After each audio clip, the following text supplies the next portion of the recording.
Qu'est-ce qu'on peut retenir de cette finale épique et inédite? Le Paris Saint-Germain qui gagne une finale de Ligue des Champions sur un score de 5-0 avec une équipe très jeune, sans star, éblouissante à regarder, sereine et engagée.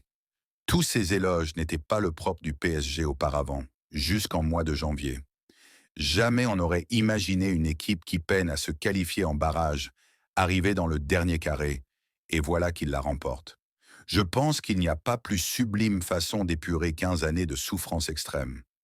Personnellement, je ne sais pas d'où vient le déclic, mais ce dont je suis sûr, c'est que le plan préparé par Luis Enrique, en occupant ce poste, a commencé à fonctionner.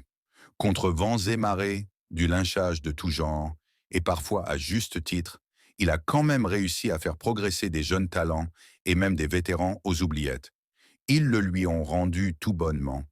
Paris ne s'est pas fait douter une seule seconde dans ce match. Est-ce parti pour une grande épopée? Seul l'avenir nous le dira, quand on sait qu'il y a un Barça encore plus affamé et les autres grands clubs qui vont se renouveler. L'équipe parisienne va certainement sortir un Golden Boy, mais je ne saurais pas dire la même chose, du Ballon d'Or. Par contre, il faut le dire, l'amertume côté interiste est sans nom. 2 finales perdues en 3 ans, c'est choquant. Alors oui, il y a eu la Juve et l'Atlético avant, mais c'est différent.